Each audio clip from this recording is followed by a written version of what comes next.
e aí, na sequência, né, análise dos dados, e agora é o momento de compartilhar essa análise preliminar dos dados com os servidores, né, docentes e técnicos administrativos, e a gente tem outros passos para dar, que seria também compartilhar, né, esses dados, essas análises com estudantes e responsáveis com a comunidade externa também.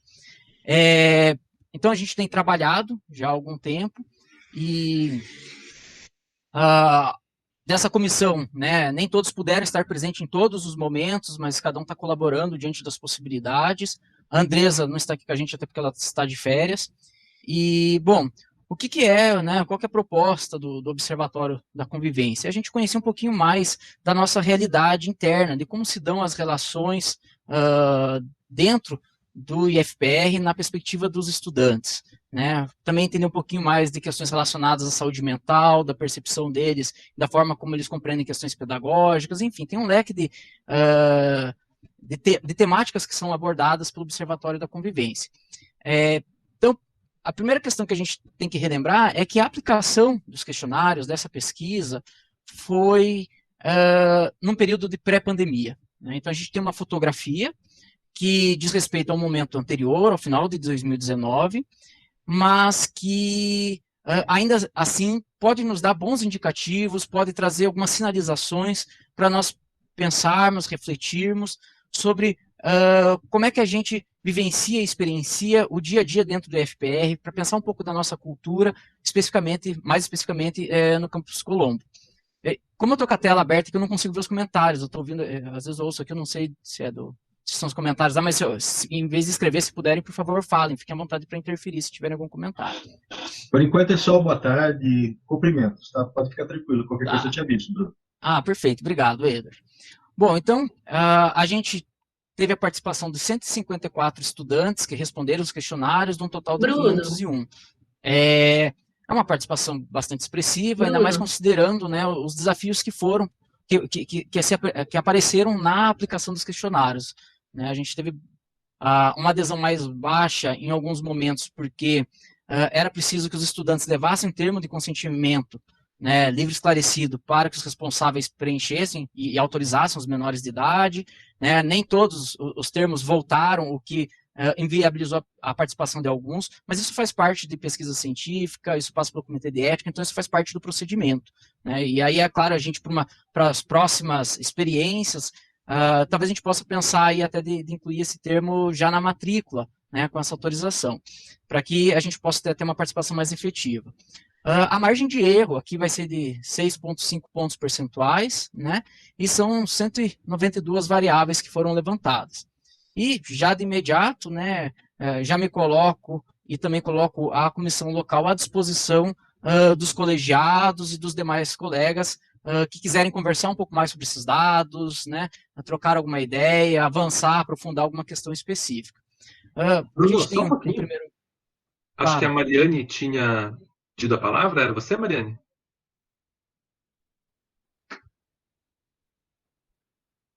Ou não? Bom, segue lá, Bruno, desculpa. É que estava cortando lá na hora, né? Eu só ia sugerir, de repente, para alguém apresentar a apresentação do Bruno aqui, para ele poder visualizar todo mundo, as mensagens, enquanto ele apresenta. Em vez de ser do computador do Bruno a apresentação no PDF. Mas só se vocês quiserem, né? Acho que só uma sugestão. A gente está acompanhando aí, a gente vai passando para ele. Beleza. Então, a princípio, continuamos por aqui. Então, em termos de relacionamento estudantil, né, um dos dados aqui que aparece para a gente, né, os estudantes são amigáveis uns com os outros. Esse é um tipo de uma pergunta, né, e os estudantes vão marcar com que frequência isso acontece. Por exemplo, no Campus Colombo, em 46% das vezes, os estudantes né, assinalam que isso aconteceria, que eles são amigáveis uns com os outros, né? 48% que se dão bem uns com os outros e que se preocupam com uns com os outros em 45% das vezes, que é um número um pouquinho abaixo, né, do que a média no IFPR como um todo, mas que já traz alguns dados aí para a gente começar a pensar, então, como se dão os relacionamentos, as relações entre as pessoas aqui. E aí a gente tem duas fotos, né? Uma de um período anterior à pandemia, né, e o outro agora, né, no meio da pandemia.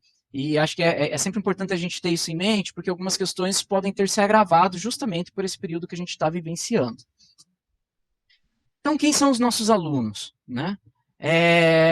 60% deles, em Colombo, são cotistas, né? E aí a gente tem uma média um pouco melhor do que o FPR como um todo, né? Uns 7 pontos percentuais acima, né? O IFPR como um todo fica em 53%, e isso é bom, isso significa que a gente está conseguindo fazer esse trabalho de inclusão e de alcançar, né, estudantes em condição de vulnerabilidade socioeconômica, mas isso também nos aponta que a gente tem um pouquinho mais a caminhar, se a gente levar em conta a proposta do FPR, que seria 80% de cotistas. Então a gente já tem uma experiência, já tem uma caminhada, mas ainda tem alguns passos a dar. Em relação a cor e raça, a distribuição que nós temos, então, né, dos estudantes respondentes, é muito semelhante ao que a gente tem no município de Colombo, né? Então, dos nossos respondentes, 66% são brancos, né? E os demais se enquadrariam em pretos, pardos, amarelo ou indígena. E aí é algo muito semelhante ao que a gente tem na comunidade, e isso já é uma sinalização no sentido que a gente teria que avançar um pouco mais, né, para que a gente não repetisse dentro do campus, né, aquilo que a gente tem na sociedade, mas que a gente conseguisse avançar nessas políticas de inclusão, como, por exemplo, as raciais. Fonte de renda, né, no ensino médio integrado, 42% tem outras fontes de renda além dos pais e familiares. Então, 32% recebiam, né, bolsa do FPR, 10% com renda própria, né, que trabalhava e para poder se sustentar. Isso já também nos traz alguns contornos em relação a quem são esses estudantes com os quais a gente trabalha. São estudantes que dependem muito das políticas públicas para que eles possam se manter na instituição e que muitas vezes precisam trabalhar fora para se sustentar. Isso a gente falando em ensino médio integrado, né? Em relação à orientação afetiva, né, 25% deles não são heterossexuais, né, quase um quarto, né, então 77% se colocam como heterossexuais, se definem como heterossexuais, mas a gente tem uma série de outras experiências, né, da sexualidade, biafetivos, homoafetivo, pansexual, e isso também é uma sinalização importante, né, no sentido de que a gente tem que ter um olhar de acolher a diferença, né? E talvez a gente pudesse dar alguns passos a mais de afirmar a própria diferença. Então, nem todos, né, e isso é muito legal, nem todos vivenciam a forma majoritária de experienciar a sexualidade. E isso, quando a gente está em sala de aula, ou técnicos, nós técnicos, quando atendemos estudantes, né, nos diversos setores, sempre ter em mente que nem todos são iguais a gente, né? E acho que esse talvez seja um dos pontos muito importantes que aparecem aqui nesses dados do observatório, né? Eles ressaltam que a diferença está presente no nosso meio e que a gente precisa trabalhar com a diferença. Além disso, né, a gente tem 4,5% de estudantes com alguma necessidade específica, e aí a gente pode ter dificuldades, né, na verdade, dificuldades não, necessidades específicas, por exemplo, dislexia, alguma necessidade específica visual, né, auditiva, de locomoção. Então, a gente tem estudantes nessa condição, e aí até o professor Tiago, do NAPNE, já tem um mapeamento, né, de alguns desses estudantes, e provavelmente agora a gente tem que atualizar isso, mas que novamente nos chama a atenção de que aquele aluno ideal, né, com o qual a gente está acostumado, geralmente a gente tem na nossa frente, quando a gente prepara um plano de ensino, prepara uma disciplina, ou prepara um programa, uma atividade, esse aluno ideal ele só existe em abstrato. Os nossos alunos de carne e osso, eles são singulares, eles têm suas características próprias, né? E aí a gente precisa ter esse olhar atento para o estudante e estarmos abertos, né, para perceber as diferenças e trabalhar com essas diferenças, com as singularidades próprias de cada um. Outro dado interessante é que 60% dos responsáveis, dos estudantes, não têm ensino superior.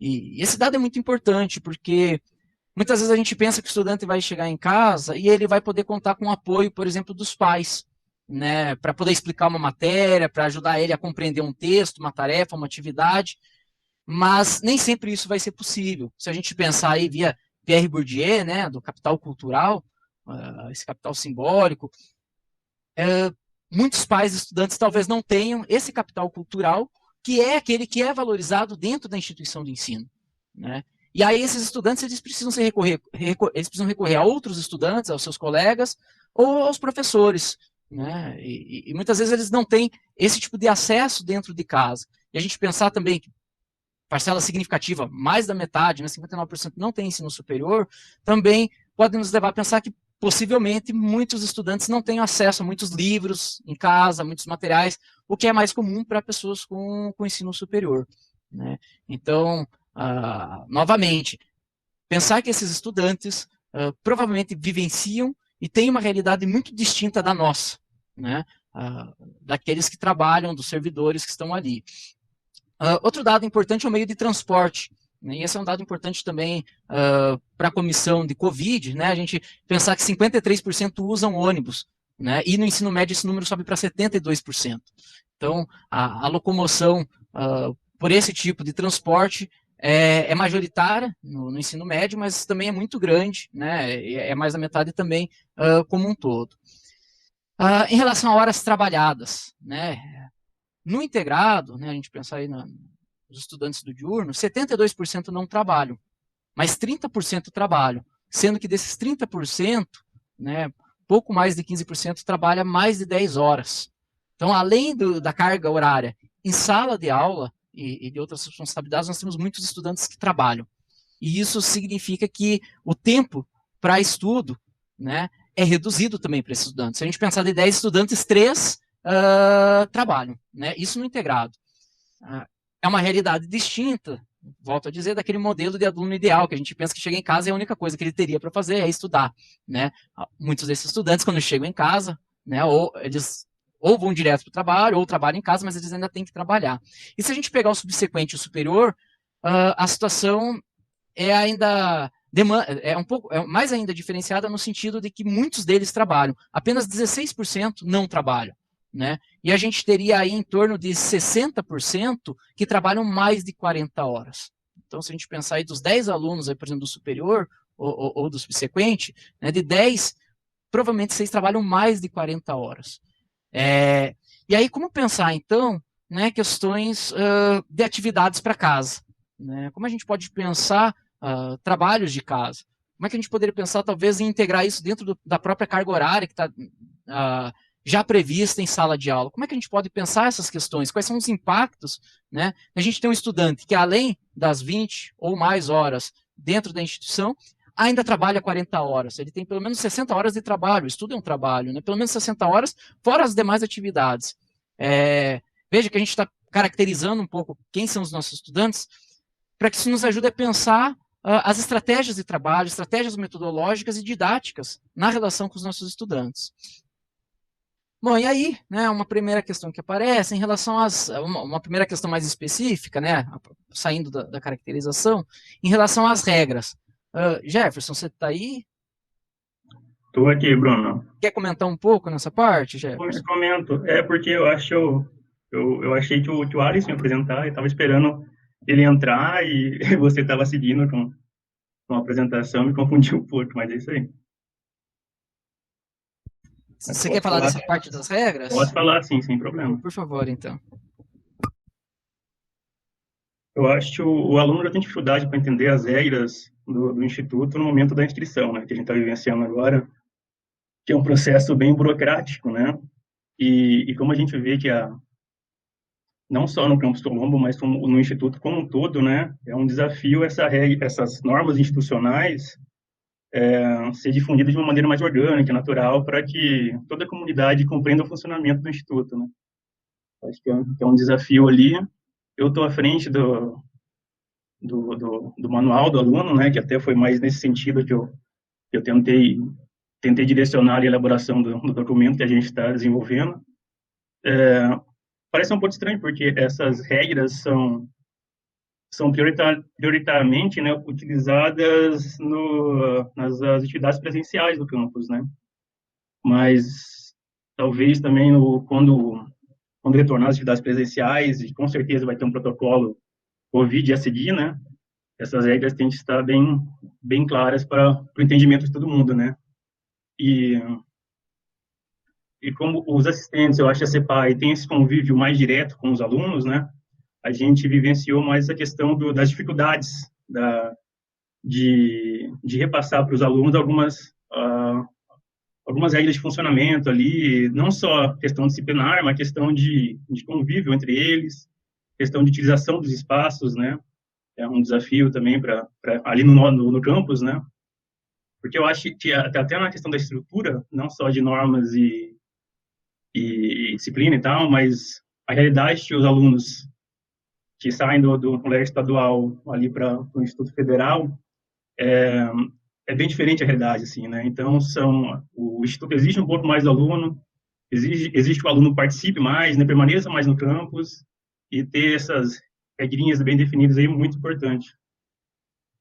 E só contextualizando um pouquinho, né, a dificuldade mesmo ali, colocando em prática ali, eu entrei em 2016 no campus e passei por várias direções de ensino, coordenações, né, de diferentes nomes ali. E cada um que entrava tinha seu perfil, né, obviamente, e tinha ali seu meio plano de governo, assim, né, cada um tinha meio uma ideia de como deveria funcionar ali e como seriam essas orientações e tal, né? Mas essas orientações que a CEPAI e os assistentes deveriam repassar aos alunos não tinha muito ali, não tinha muito respaldo em um documento institucional, né?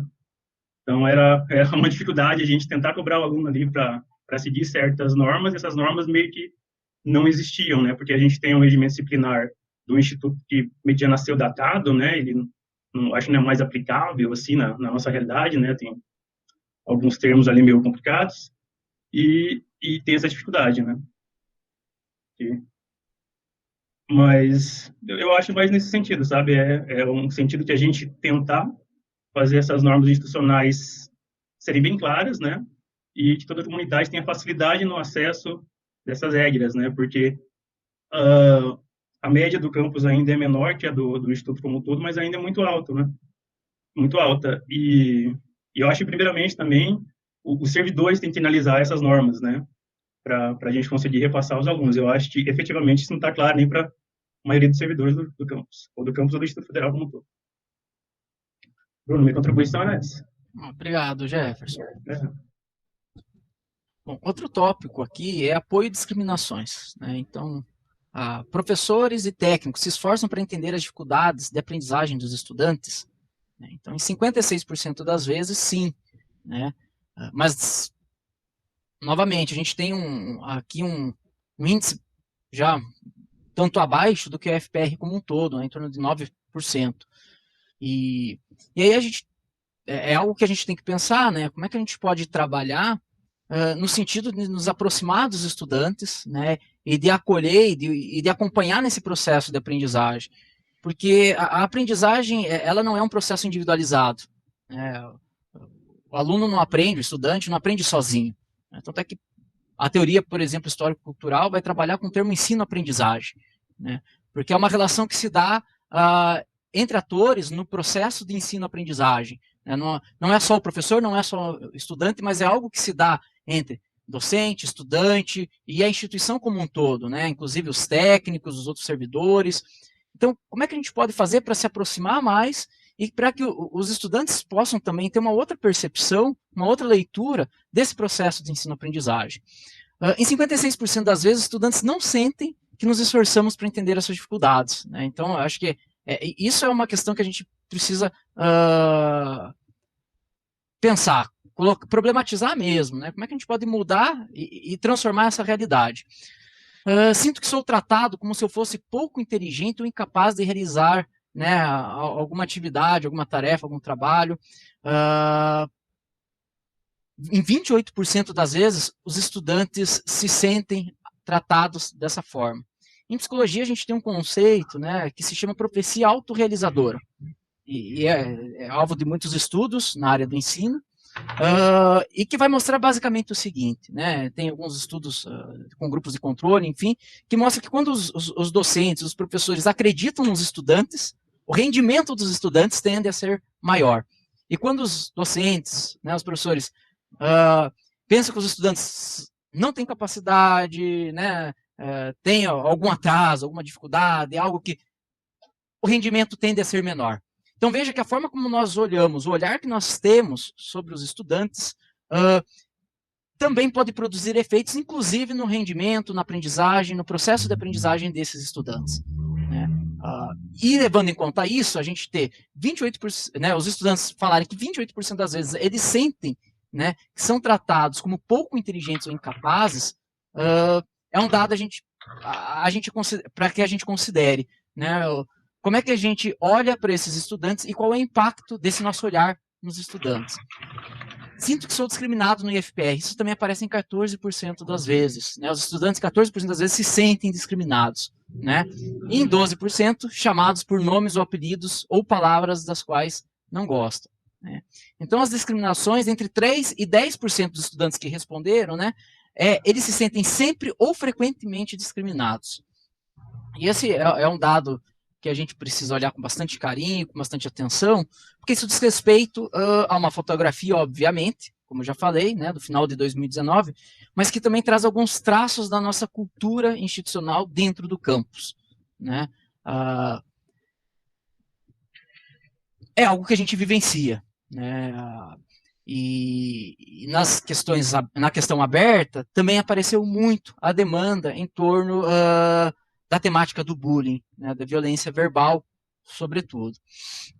Relação de servidor... Bruno, pois não. Você volta só no slide anterior que eu te induzi a um erro.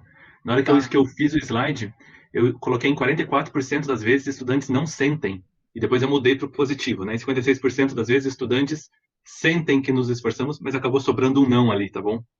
Tá. E aí eu já aproveito para explicar uma questão metodológica do tratamento dos dados que a gente fez, porque se vocês olharem as perguntas feitas aos alunos, eles respondiam numa escala de Likert, aquelas de nunca até sempre. Então, professores e técnicos se esforçam para entender as dificuldades de nunca até sempre. Nunca, raramente, frequentemente, sempre. Às vezes era dividido em 4, às vezes em 5 categorias.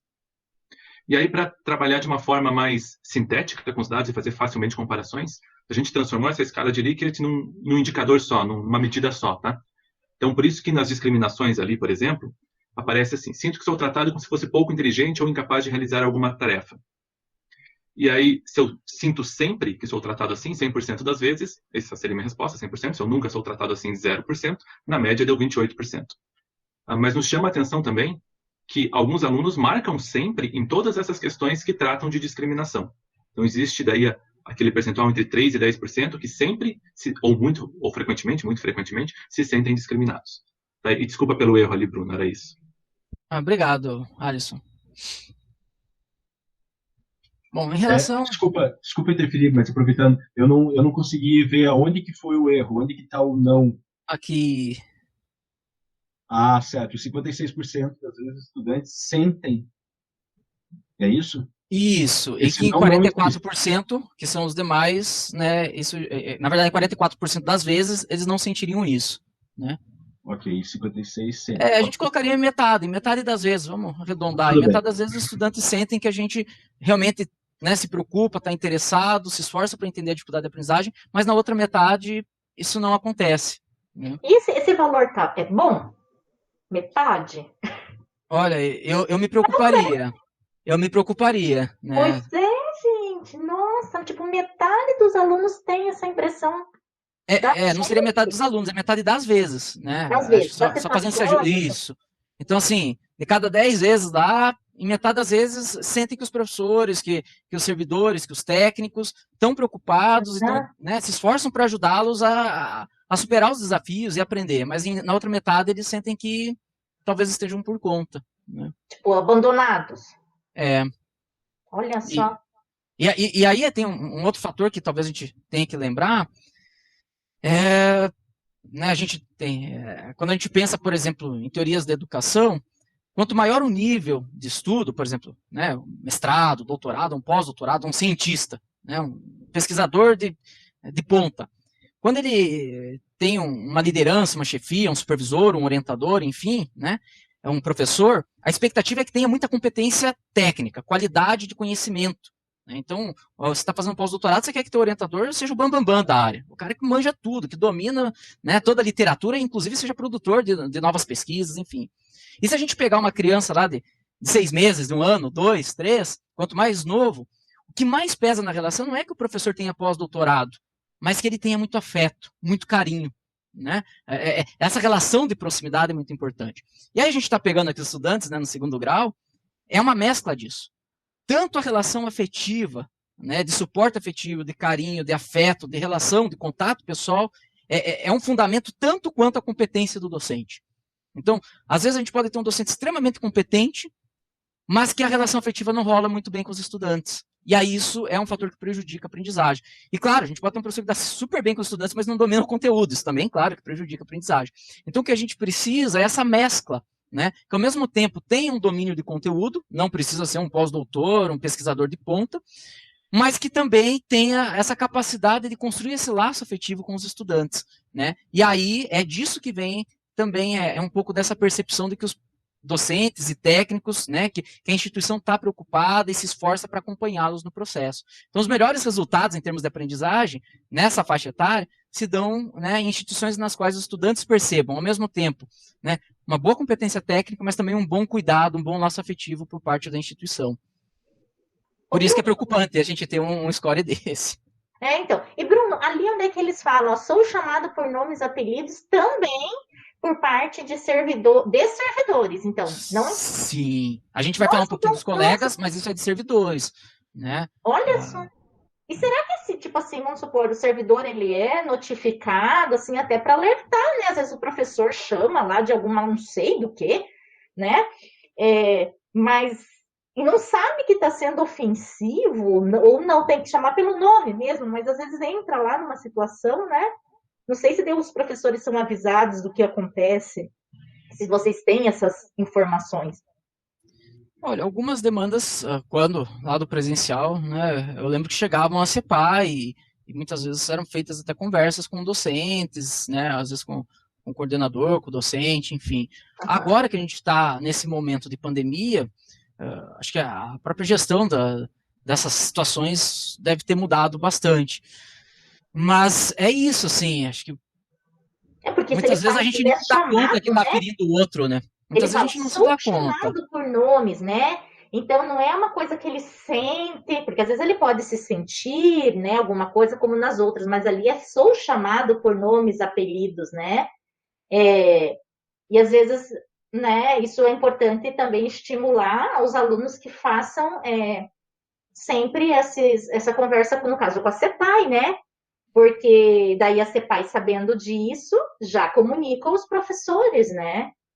Sim, e o ideal seria que a gente não tivesse a necessidade de uma mediação da CEPAI. Né? O ideal é que, na própria sala de aula, os estudantes e docentes aprendessem a resolver os conflitos que emergem em sala de aula. Né? O ideal seria que a gente não precisasse de mediação de terceiros, mas em alguns casos isso se faz necessário. Né? Porque, por exemplo, assim, eu como coordenadora, eu também já recebi, né? Eu recebi esse tipo de reclamação, né? Por parte do aluno, por exemplo, né? Mas daí foi uma coisa específica, se resolveu, né? Entre eu e o professor. Mas o que me chama a atenção é que são 12%, né? Dos alunos, né? Então, não é um número baixo também, né? Só queria comentar ali, gente, que a pergunta ela não especifica, na verdade, se são professores, alunos, técnicos, profissionais. Tá. A pergunta ela está igualzinha na cota do gráfico, tá? Mas depois a gente vai ter alguns dados que dizem respeito a servidores que vão estar nos slides também. Amanda, tá. Amanda, acho que quer falar. Não, eu apertei a mãozinha sem querer, gente, desculpa. Já tirei. Ok. Bom, então sigamos. Obrigado aí pelos esclarecimentos. Podem fazer nos comentários. A ideia é que a gente realmente levante a bola para conversar, para discutir, para problematizar situações e construir, né, estratégias e soluções aí para a gente ter uma cultura mais acolhedora, né, e de paz aí dentro do campus. Então, a relação entre servidores e estudantes, né? Servidores me ofendem, intimidam ou tiram sarro de modo que me sinto incomodado, chateado, humilhado, em 7% das vezes, né? E uma específica aqui, professores fazem comentários ou brincadeiras que ofendem ou desrespeitam a mim ou meus colegas em 19% das vezes. Então, aqui o índice é mais alto e novamente, acho que faz cor aí com a preocupação também que vocês acabaram de externar, que é um número alto, né? Então, ofensas e brincadeiras. Quase ou nenhum estudante afirmou que servidores sempre ofendem, intimidam ou tiram sarro. Por outro lado, né, 20% dos estudantes disseram que isso ocorre em algum momento. Então, acho que a gente precisa repensar as nossas práticas, né? E a gente não tem como negar que a gente vem de uma sociedade, de uma cultura muito violenta. Né? A cultura de violência está na origem aí da fundação do Brasil, né? Começando com um genocídio indígena, né? Com os negros sendo arrancados de sua terra à força e colocados para trabalhar à força aqui no Brasil, longe da sua pátria, das suas relações culturais, com um monte de sujeitos estranhos, nem falavam a mesma língua. E então a gente tem uma fundação histórica do país que é uma fundação pautada na violência. Né? É um país ainda extremamente machista, preconceituoso, intolerante. Né? Então a gente traz isso na nossa própria criação. Né? E eu acho que por isso que o observatório é importante, porque traz esses dados uma espécie de espelho, para que a gente possa repensar essas questões. Outros dados aqui em torno de saúde mental e depressão. Né? Então, minha vida tem propósito e significado. Né? Em Colombo, em 72% das vezes, os estudantes respondem que sim, né? Eles respondem que 72% das vezes sim, a vida tem propósito e significado, um pouco abaixo do que é o FPR como um todo.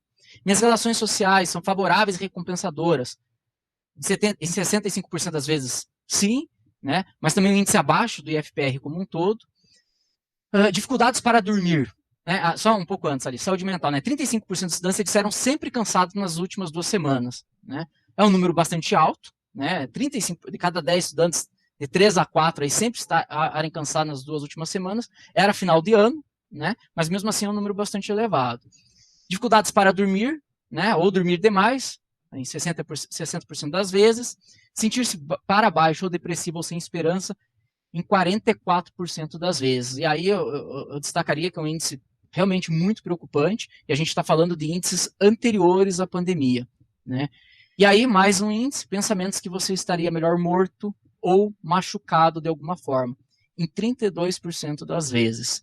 É um índice maior que o FPR, que já é preocupante, mas o índice de Colombo é ainda mais preocupante. Novamente, né? Isso diz respeito, obviamente, à nossa cultura como um todo, à sociedade brasileira, mas também diz respeito um pouco ao que a gente vivencia no campus. Né? E aí a grande questão é, como é que a gente pode fazer com que o campus, que a experiência que os estudantes têm, né, dentro do campus, seja uma estudante que favoreça a saúde mental, que minimize, né, esse tipo de experiência, por exemplo, de ação suicida, né, ou de automutilação. Como é que a gente pode fazer para que o campus, a experiência aqui dentro, no circular, né, no transitar, nas salas, nas aulas, nos projetos, nas atividades extracurriculares, no campus, nos setores, na secretaria, CEPA, enfim, como é que a gente pode fazer para que esses estudantes encontrem componentes, elementos que possam articular de tal forma a fortalecer a saúde mental deles. Né? 10% dos estudantes disseram, né, ter pensado sempre que estariam melhor mortos ou machucados nas 2 últimas semanas. 10%, gente. Né? E isso é um dado muito preocupante. Felizmente, nós não temos casos de suicídio, né, de estudantes, mas são índices preocupantes, né, e que criam condições para que esse tipo de situação possa acontecer, infelizmente. Com a pandemia, imagino que boa parte desses índices esteja mais agravado, né, até porque a situação e as condições de vida pioraram para a maior parte das pessoas nos últimos tempos. Então, como é que a gente pode fazer, né, para ter um ambiente diferente? Para que a gente possa articular saúde, potência de vida? Acho que essa é uma pergunta importante.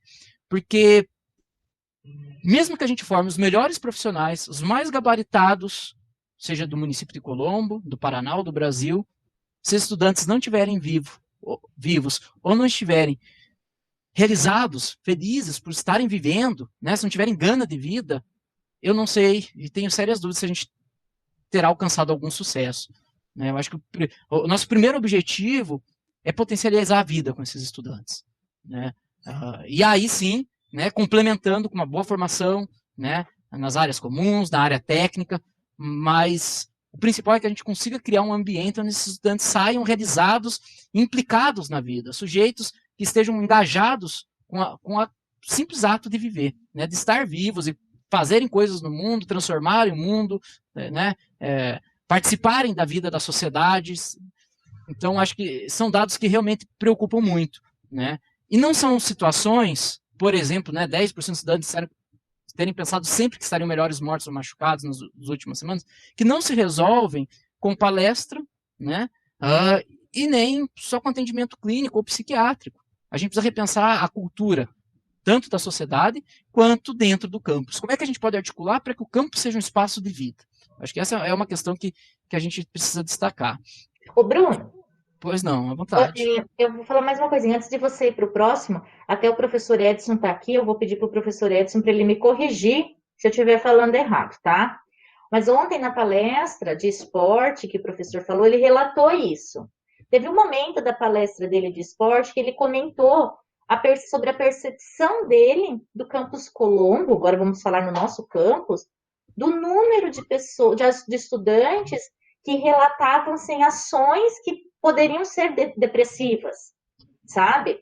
Então, ontem ele falou isso na palestra dele, né? Que ele tinha vindo de um outro campus e que, como aqui no nosso campus, ele percebia isso, né? E como o esporte poderia ajudar essas pessoas. E agora, ali como o Fábio falou, que essas pesquisas vêm nos ajudar, e isso comprova, né? 44% dos estudantes do campus Colombo, né? Então, o que ele falou ontem é pela percepção dele, né? Ele teve essa percepção do relato e agora aqui o observatório traz isso em dados, né? É muito interessante isso, realmente para comprovar, né? Realmente nós temos uma situação grave, né? Porque o número é muito alto, né? Se fosse 10% ou 20%, não sei, mas é alto também, 10%. Qualquer número é alto para tal, né, fator.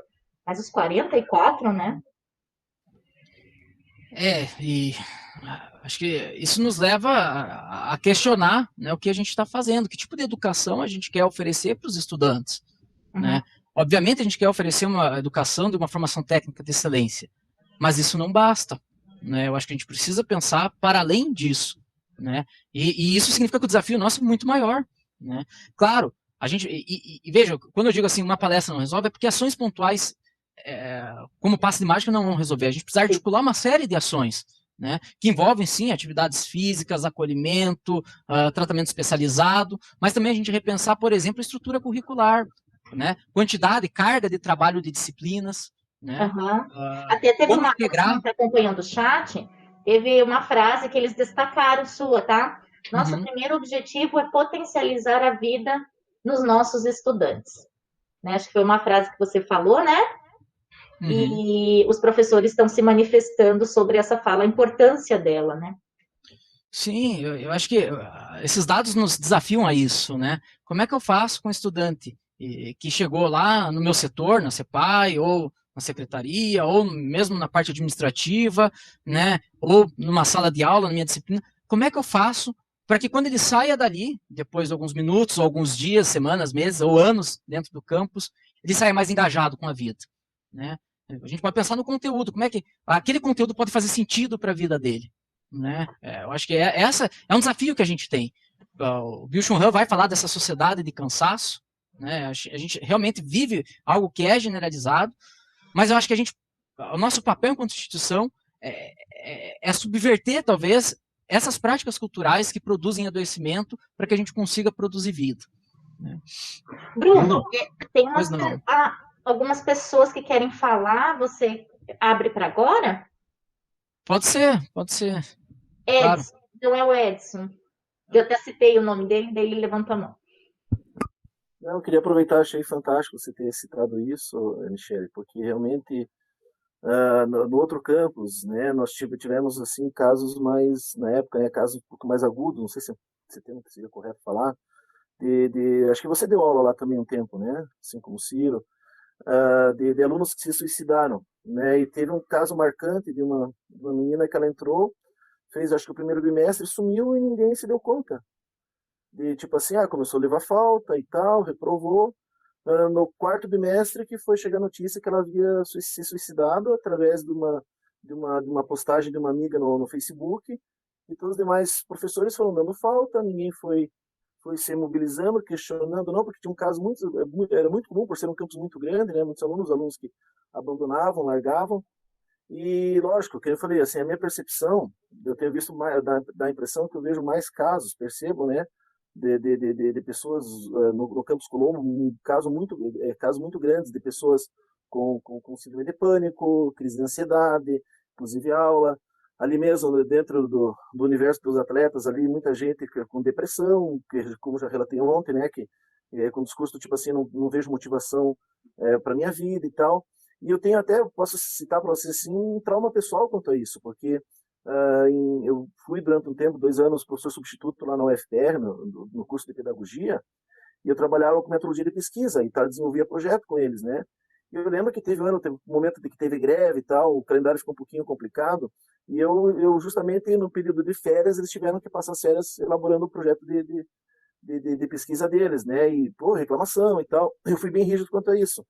No momento de entregar os projetos na volta das férias, a melhor nota, né, porque era ainda na nota, né, melhor nota, o melhor projeto assim de excelência e tal, foi de uma menina que justamente nesse período de férias, ela acabou se suicidando, né, no dia do noivado dela, ela discutiu com a mãe, ela tinha se embriagado e tal, pulou da janela. Então foi uma coisa que me marcou muito, né, de que adiantou aquele projeto maravilhoso, melhor do que de todos os demais, e a menina não estar viva, era uma menina super ativa, participar de movimento estudantil, né, assim, inteligentíssima e tal. E assim falou até que profissionalmente ele não tem para me recuperar. Então, uma coisa assim que mexe muito comigo essa questão, né? Então, graças a Deus, nós não temos casos assim de suicídio no campus, nada. Mas é uma coisa a gente se pensar realmente, né? Aquilo que eu volto a falar ontem, nós fazemos um diagnóstico mais aprofundado da realidade dos nossos alunos, né? Qual a situação deles, o que eles têm passado, o que eles têm sentido. Acho fantástico o que foi feito em relação ao seu observatório, e para que não cheguemos a situações como essa, né? Até mesmo como aconteceu em outro campus, de repente fomos saber que a menina veio se suicidado no 4º bimestre através de uma postagem no Facebook de uma colega.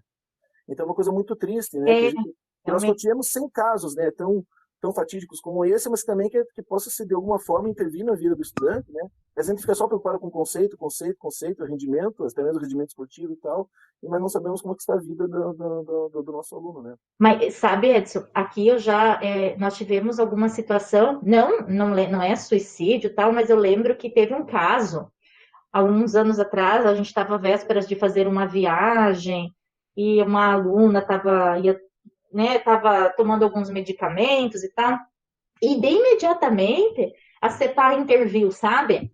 Imediatamente, os próprios alunos procuram a CEPAI aqui no campus e são amparados dessa forma, sabe?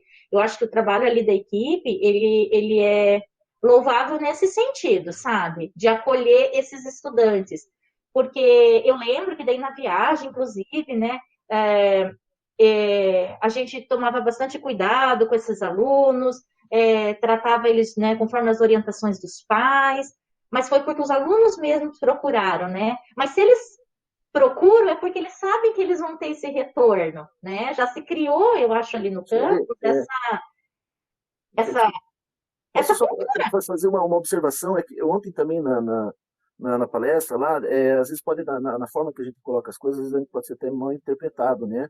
Assim, quando eu falo essa questão de a gente se mobilizar e tal, de haver um diagnóstico maior, em nenhum momento é uma crítica a CEPAI, por favor, né? Assim, sim. Eu vejo assim, desde que eu entrei, assim, o trabalho desde a Andresa, agora a Mariane, a Edneia, todos os envolvidos, a Paulo, Bruno, assim, teve um trabalho fantástico, muito ativo, né? Isso. Então, assim, quando eu falo na questão de nós, docentes, estarmos sensíveis quanto a isso, né? Que qualquer percepçãozinha que nós tenhamos, seja na aula, seja no treino, que a gente possa contribuir com a CEPAI, que nós possamos levar informação, eu acho que nós devemos estar atentos a isso, né? Aquilo que eu falo, às vezes, não deve estar só atento ao rendimento do aluno, né?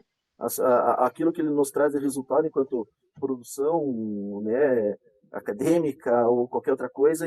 Então, assim, por favor, não é em nenhum momento uma crítica em relação a que há alguma falha em relação ao trabalho da CEPAI, pelo contrário, assim, acho que eu, sim, pessoalmente, da minha parte, só tenho elogios à CEPAI, tanto na gestão... Não, mas eu acho que ficou entendido isso, sim. Tem o José Arthur Bruno, que gostaria de falar também.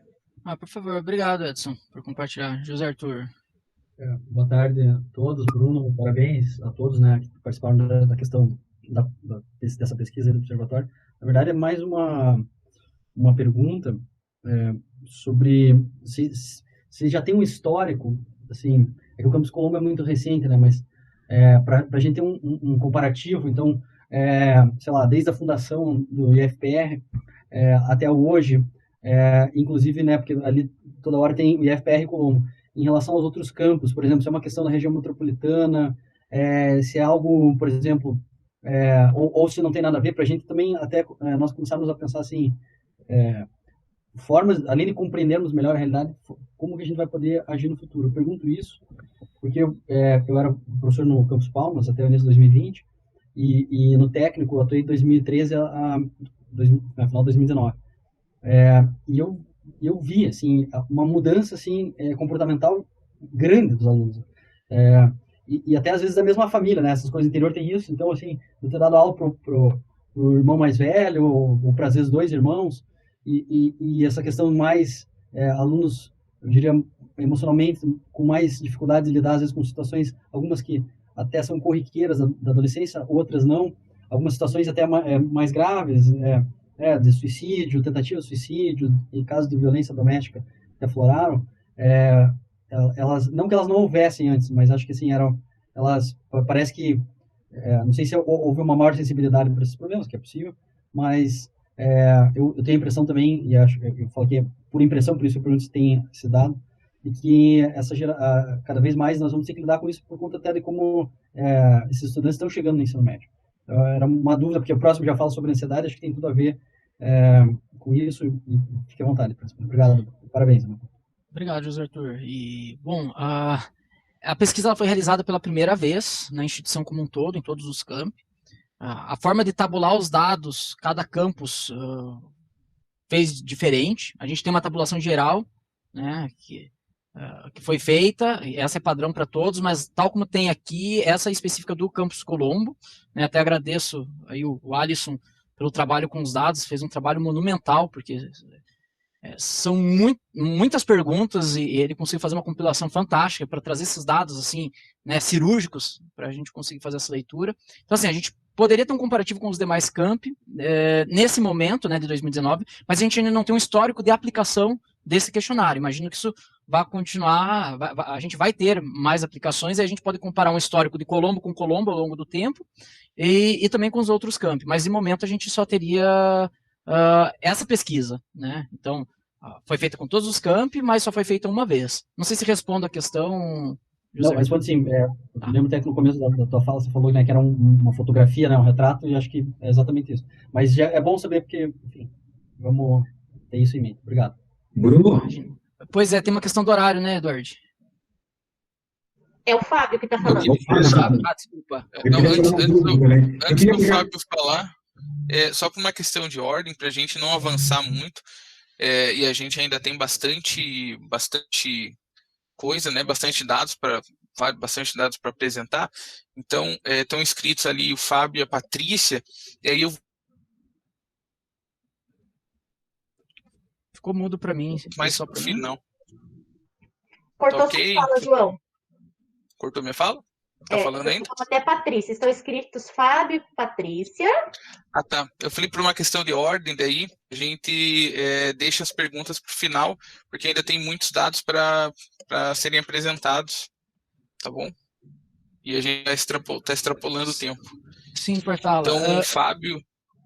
Talvez, não sei, vou dar uma sugestão, talvez a gente pudesse ouvir essas perguntas e conversar um pouco, e marcar um segundo momento para continuar com a apresentação, porque ainda tem bastante dado, e também tem agora na sequência já a fala do Alisson, também sobre uma outra temática que também é super importante, enfim.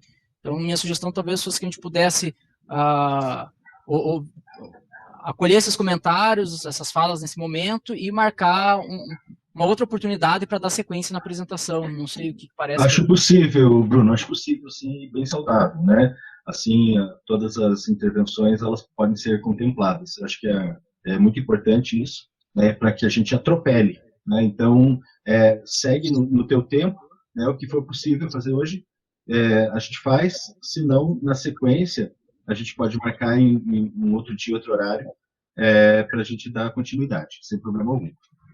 Perfeito. Então, acho que a gente acolhe as falas que já estavam escritas e daí, na sequência, a gente já passa para a próxima atividade. Pode ser, então? Perfeito. Então, Bruno, seguinte, queria pegar uma carona na pergunta do José Arthur, que é o seguinte, né? Eu dou aula no Paranaguá desde 2013 e eu também...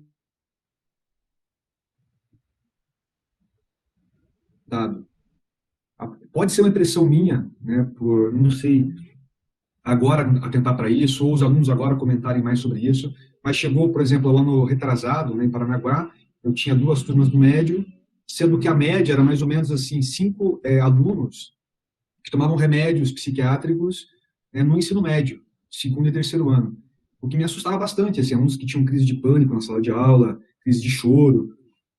E outra coisa, eu observei também que aqui em Colombo também tem um pouco disso.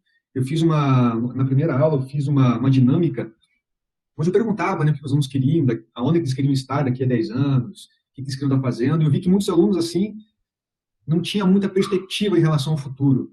Eu sentia um pouco desse abatimento, assim, sabe? E conversando com colegas, por exemplo, que dão aula, por exemplo, ali no colégio militar, também me informaram que ali, aparentemente, está na mesma situação. Tem muitos alunos com problemas psicológicos e psiquiátricos, assim. Eu queria ver com você, como psicólogo, uma opinião sua.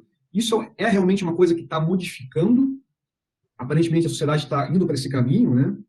Por exemplo, o pessoal fala muito que tem a ver com redes sociais, essa comunicação violenta, né? Hoje você é cancelado por qualquer coisa, você também tem um preconceito muito grande, também fala que tem muita solidão, os alunos estão muito na internet, essa convivência humana, ela faz parte do ser humano, né? E os adolescentes estão sentindo essa falta de convivência e o corpo responde dessa maneira, ou se isso é uma coisa assim que sempre teve e aparentemente nós não reparávamos nisso. Opinião sua, por favor. Eu acho que são várias questões que você traz e a gente pode abordar a partir de diferentes posições. Acho que um dos movimentos que a gente tem é a medicalização da vida, né? Isso já é um movimento de algumas décadas, né, e mais acentuado agora. Então, a gente tem medicalização do psíquico, medicalização do sofrimento, a saída medicamentosa, ou a solução medicamentosa, né, é uma solução que a nossa sociedade tem adotado, né? Mas isso não significa que os medicamentos não possam ter um papel positivo na vida, né? Acho que o que a gente teria que problematizar é quando a medicalização se torna a principal ou a única solução para as experiências de sofrimento, por exemplo. Então, de fato, né, a gente tem um crescente no sentido de medicalizar a vida, e isso aí tem muitas discussões né, de pesquisadores, de teóricos, enfim, questionando, né, a saída pelo medicamento. Então, o estudante, por exemplo, a gente pegar a Pato, né, como uma estudiosa da educação, e vai problematizar, por exemplo, as questões de hiperatividade, ou, enfim, né, o aluno que não se adapta na escola, né? Qual que é a saída? Né? Muitas vezes a saída que a sociedade dá é um diagnóstico e medicalização, né? Talvez não precisasse ser assim, né? É bem provável que não precisasse ser assim. Então, acho que a gente tem, sim, uma das facetas que é essa medicalização do psíquico, a medicalização da vida, né? A gente tem uma outra questão, que é uma sociedade adoecida, né? E aí a gente, eu já citei, por exemplo, né, o Byung-Chul Han, que vai falar dessa sociedade de cansaço. A gente tem uma sociedade onde nós somos extremamente cobrados por resultados, por produtividade, custe o que custar, uma ideologia de meritocracia que é extremamente adoecedora, né, como se dependesse só dos meus esforços ter os resultados. Então, né, essa ideia desse empreendedorismo fake, né? Eu acho que tem empreendedorismo que é muito interessante, mas tem esse outro empreendedorismo que é isso. Se você dedicar, você vai chegar lá. Né? Se você lutar, você vai chegar lá. Quando a gente sabe que não é assim, que depende de uma série de fatores, das relações que você tem, dos recursos que você tem disponível, das oportunidades que você tem à mão, né? E aí, quando a gente fracassa, né, a culpa é sempre nossa, né?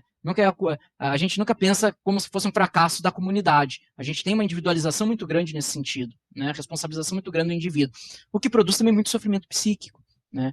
Então, tanto é que a gente avalia, por exemplo, e isso faz parte da nossa sociedade, e isso se acentua na nossa sociedade, a gente avalia os indivíduos pelos resultados, né? E a gente não avalia a coletividade, né? Então, tem questões que são sociais, tem questões médicas, tem questões de relações de saber-poder que se atravessam e que contribuem para produzir a sociedade tal como a gente tem, que é uma sociedade adoecida, né? Eu acho que isso não é uma especificidade do Campus Colombo, tá? Não, por exemplo, que você falou, né, do desânimo, a falta de perspectiva com a vida, isso não é só de estudantes, né? A gente tem uma série de outras discussões, por exemplo, de como a política neoliberal afeta a produção de subjetividade, né? E aí sim a gente tem toda essa produção de adoecimento que a gente está conversando, mas não é uma especificidade nossa. Mas eu acho que o que a gente pode pensar é como a gente aqui pode fazer frente e criar outros caminhos. Acho que talvez essa seja a grande questão, né? Como é que a gente pode encontrar outras soluções para essas situações que a gente está vivenciando aqui, que não são apenas nossas, né? Acho que essa é uma questão importante a se pensar. Enfim, eu estudei no Colégio Militar, né? Então você falou lá, eu tenho a experiência de estar lá, né? Claro que há alguns anos atrás, mas em outro momento histórico, né? A gente tem um momento histórico, ainda mais no Brasil, onde o índice, digamos assim, de esperança, né, de crença num futuro melhor, de expectativas positivas, é bem mais reduzido do que quando eu estudei no Colégio Militar, né? Isso é geral na sociedade. A gente tem uma crise econômica, a gente tem condições de mudanças nas relações de trabalho, né? Hoje a gente estuda muito, né? O estudo continuado, a gente nunca termina de estudar, e as perspectivas, as oportunidades são bem mais reduzidas do que era antigamente, né? Alguns anos atrás. Então nós temos mudanças no mundo, na sociedade como tal, mudanças no mundo do trabalho, enfim, que contribuem, né, para esse tipo de subjetividade que está sendo produzida, né? Mas isso a gente tem que questionar, enfim, são vários aspectos a se considerar. Então, assim, eu não conseguiria responder a tua pergunta no sentido de falar, não, é isso, é aquilo e pronto, mas eu acho que tem muitas questões que a gente precisa repensar para construir uma sociedade diferente. Enfim, eu também não sei o quanto ajuda ou não com esses comentários, mas eu apontaria no sentido, assim, de que não é uma especificidade nossa. Nesse sentido eu concordo, não é uma especificidade do Campus Colombo, tá? Mas isso não significa que não seja preocupante, né? E que a gente não precise fazer algumas coisas para mudar a nossa realidade. Obrigado, Bruno. Obrigado pela resposta.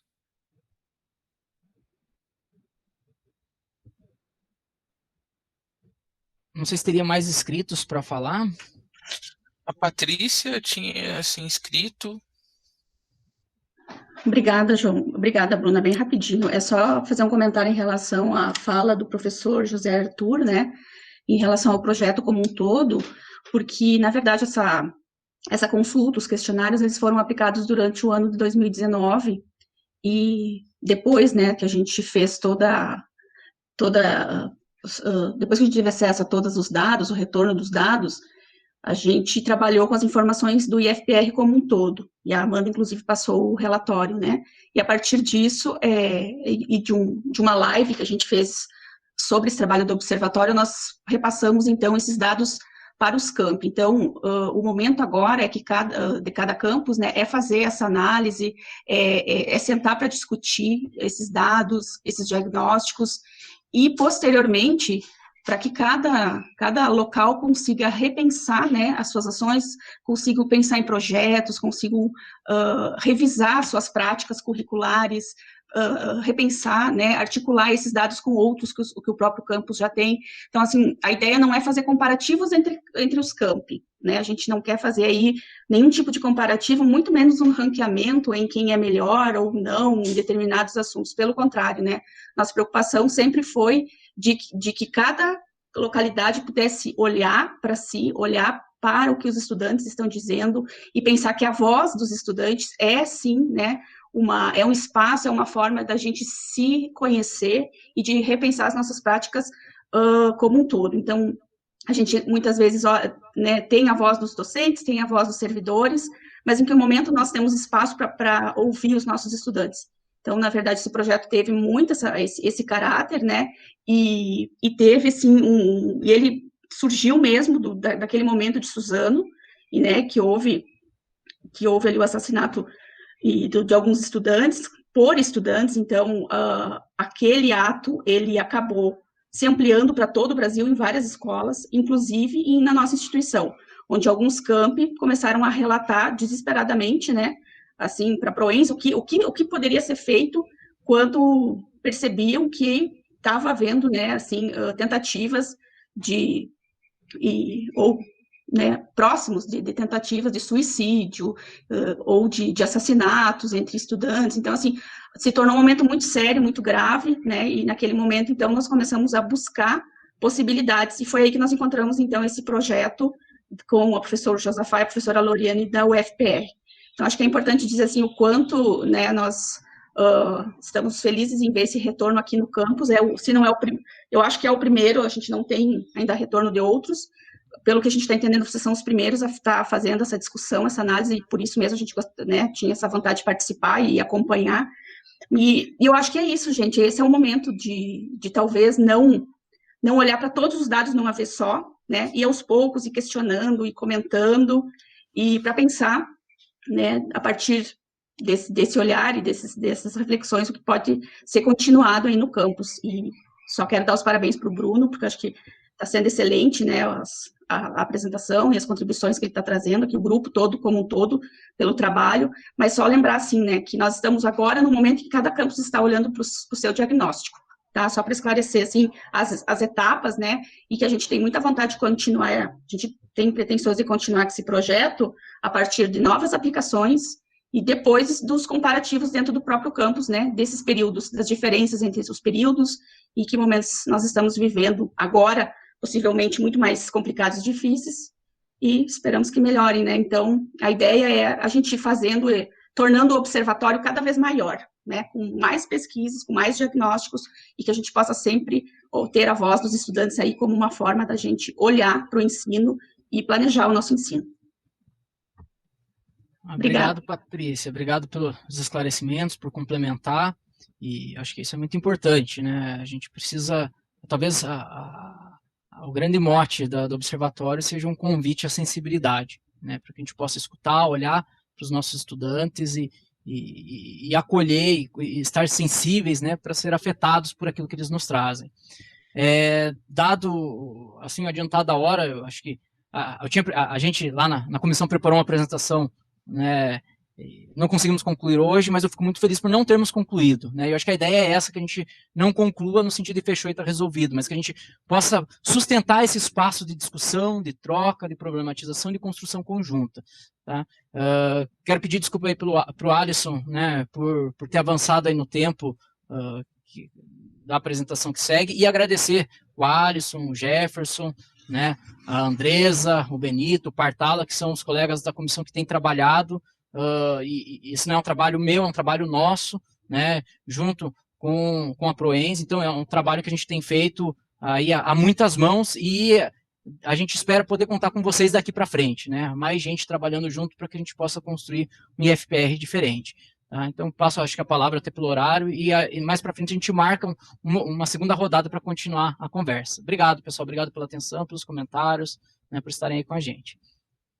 Obrigado, Bruno.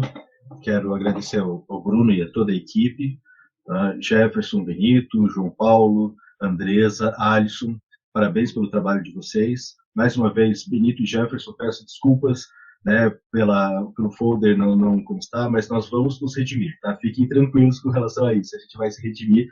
Ainda bem que vamos ter mais uma, ou quem sabe vários momentos aí para a gente voltar a falar sobre isso, né? Isso é uma ferramenta maravilhosa, né, para que a gente possa medir algo que é tão sensível, tão delicado, e que ao mesmo tempo é essencial para a nossa ação docente. Muitas vezes a gente está focado no nosso componente, está focado nas nossas avaliações, está focado no nosso trabalho, né, e acaba perdendo de vista algumas situações, né, que são tão ou mais importantes do que esse foco que a gente acaba dando. Tá? Então fica aqui parabéns, né, à equipe pelo trabalho, obrigado pelo empenho que vocês demonstraram, fazendo um trabalho assim tão primoroso, tão cuidadoso. Tá? Então fica aqui não apenas o nosso agradecimento, como também o comprometimento, né, da gestão em estar apoiando esse tipo de iniciativa, né, onde a gente vai fazer o possível, né, para reverter esse quadro, ou o quadro, aquilo que for negativo, né, que a gente possa fazer o máximo para tentar reverter essa situação. Tá? Ok? ok? Pessoal, eu vou... Alisson, se você não se importa, acho que poderíamos dar 5 minutinhos para o pessoal esticar as pernas. Não importa nem um pouco, Edu. Então, tranquilo. Tá, 3h25, então, a gente retorna. Ok? Obrigado. Eu sei que os técnicos talvez tenham algum outro compromisso. Estão todos convidados a ficar, correto, Alisson? Todos estão convidados a ficar, assistir, mas caso vocês tenham também os afazeres de vocês, então, fiquem à vontade. Ok? Muito obrigado.